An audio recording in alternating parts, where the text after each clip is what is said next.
ایک فوجی کرنل کو بچانے کے لیے ٹاؤٹ صحافی اتنے اتاولے ہو رہے ہیں کہ کل پوری رات دوستو اس پر ہی ٹاؤٹ صحافیوں نے بات کی ہے۔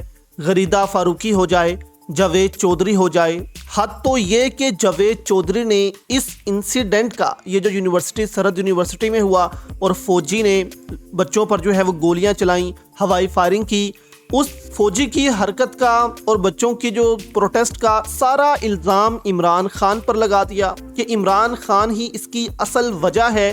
جاوید چودھری نے دوستو ٹاؤٹ گیری کی حد کر دی کہ سارا کچھ عمران خان کی وجہ سے ہوا ہے، عمران خان کو اقتدار میں نہیں آنا چاہیے۔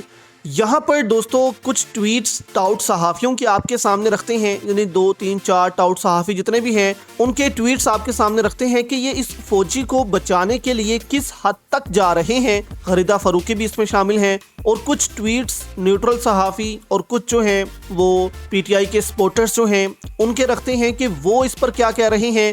علامہ راجہ ناصر عباس بھی اس پر بولے ہیں، وہ اس پر کیا کہہ رہے ہیں کہ یہ جو فوجی نے حرکت کی ہے یہ کتنی بری اور گری حرکت کی ہے، پھر طے آپ نے کرنا ہے کہ آپ کس کے ساتھ ہیں۔ نیچے کومنٹس میں بھی آپ نے دوستو ضرور بتانا ہے کہ کیا فوجی کے ساتھ زیادتی ہوئی ہے یا پھر فوجی کے ساتھ ٹھیک ہوا ہے جو اس نے حرکت کی ہے عوام پر گولیاں چلا کر۔ اس کے ساتھ ایسا ہی سلوک ہونا چاہیے تھا جو عوام نے اس بندے کے ساتھ کیا۔ یعنی ٹاؤٹ صحافی دوستو جو ہیں وہ یہ کہہ رہے ہیں کہ جس طرح عمران خان کا گریبان پکڑا گیا تھا، یعنی رینجرز نے گریبان پکڑا عمران خان کا، اب پی ٹی آئی کے لوگ کہہ رہے ہیں کہ اسی طرح نوجوانوں نے اب اس فوجی کا پکڑا ہے، بدلہ پورا ہوا۔ اس کی دوستو بہت زیادہ چوٹ لگی ہے، اوپر تک لگی ہے، اس لیے پوری رات اس کرنل کو بچانے کے لیے، اس کرنل کو مظلوم ثابت کرنے کے لیے پوری رات ٹاؤٹ صحافی لگے رہے، غریدہ فاروقی لگی رہے کہ بہت زیادتی ہو گئی بیچارے کے ساتھ، یہ خیبر پختونخوا کا فوجی ہے اسفند، اس کے ساتھ بہت زیادتی ہوئی ہے، ان سٹوڈنٹس کے خلاف ایکشن ہونا چاہیے، ان کو جو ہے وہ یہاں سے نکالنا چاہیے۔ یہاں تک دوستو یہ باتیں کرتے رہے ہیں، لیکن جو نیوٹرل صحافی ہیں وہ اس فوجی کے خلاف کیا باتیں کر رہے ہیں سب آپ کے سامنے رکھتے ہیں۔ یہ دوستو سب سے پہلے آپ جاوید چودھری کو سنیں۔ جاوید چودھری کہتے ہیں کہ سرحد یونیورسٹی کا جو واقعہ ہے اس کو عمران خان سے جوڑ دیا کہ نوجوانوں نے وردی کی عزت نہیں کی۔ ہمارے دور میں وردی کی بے پناہ عزت تھی، لیکن عمران خان نے اس ملک میں اخلاقیات کا جنازہ نکال دیا۔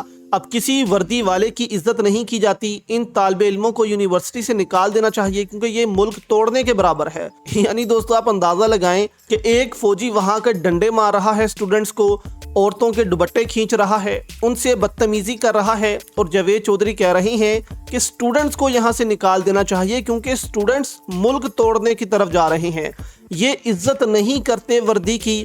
انہوں نے کہا سرحد یونیورسٹی واقعہ نوجوانوں نے وردی کی عزت نہیں کی، ان طالب علموں کو یونیورسٹی سے نکالنا چاہیے۔ اس سب کے پیچھے عمران خان ہے، اس نے اخلاقیات کا جنازہ نکال دیا ہے پاکستان میں۔ غریدہ فاروقی بھی کل کہتی رہی کہ متعدد سوشل میڈیا ایکٹیوسٹ اور صحافی فوجی افسر کی حمایت میں سامنے آ رہے ہیں۔ فوجی افسر کی جانب سے فائرنگ کرنے کو سیلف ڈیفنس قرار دیا غریدہ فاروقی نے کہ اس نے سیلف ڈیفنس کیا ہے۔ لیفٹیننٹ کرنل اسفند یار ولی پشتون ہیں، اگر کسی پشتون خاتون کو گالیاں دی جائیں تو رد عمل کیا ہوگا؟ یعنی کہ انہوں نے کہا کہ ایسا ہی رد عمل ہوگا کہ اگر اس خاتون کو یہ تنگ کرتے ہیں سٹوڈنٹس تو پھر ایک فوجی وردی والا آئے گا اور ایسا ہی کرے گا، کیونکہ عام عوام کی بھی اگر کسی خاتون کو چھیڑا جائے تو وہ بھی یہ کرتا۔ کچھ صحافی تو یہاں تک کہہ رہے ہیں کہ اس نے تو صرف گولی چلائی ہے اور وہ بھی ہوائی فائرنگ کی ہے، اگر ہم ہوتے تو سیدھی گولیاں چلاتے، اگر ہماری عورتوں پر یہ ہاتھ ڈالتے۔ یعنی کہ پوری طرح سے اس افسر کو بچانے کی کوشش ہو رہی ہے۔ ٹاؤٹ صحافی لگے ہوئے ہیں کہ اس افسر کو بس بچایا جائے اور سارا الزام عمران خان پر لگا دیا جائے کہ عمران خان اس کے پیچھے ہے۔ اس پر امتیاز چانڈیو ہیں صحافی، انہوں نے کہا جب آرمی کے ایک کرنل کا اتنا دماغ خراب ہے تو سوچیں جرنیلوں کا کیا حال ہوگا۔ علاؤدین نے کہا ایک فوجی افسر اگر دارالحکومت کی یونیورسٹی میں گھس کر سر عام گولی چلا رہا ہے تو سوچو یہ ذہنی مریض بلوچستان میں کیا کرتے ہوں گے۔ سلر المائیڈا نے کہا اگر یہ یہاں کیمروں کے بالکل سامنے فائرنگ کر رہے ہیں تو پھر دور دراز علاقوں میں یہ کیا کر رہے ہوں گے۔ اس کے علاوہ وقار ملک ہیں، انہوں نے کہا اللہ کریم یونیورسٹی کے بچوں اور ان کے گھر والوں کو اور ان جرنیلوں کے شر سے ان سب کو محفوظ رکھے۔ اقرار الحسن نے کہا فوجی قیادت معاملات کو جس نہج پر لے آئی ہے وہاں کسی افسر کا یونیفارم میں ہجوم کے اندر جانا ہی نہیں بنتا اور بدماشی کرنا تو بالکل بھی نہیں بنتا۔ مصروف خود بھی رسوا ہوئے اور یونیفارم کو بھی رسوا کیا۔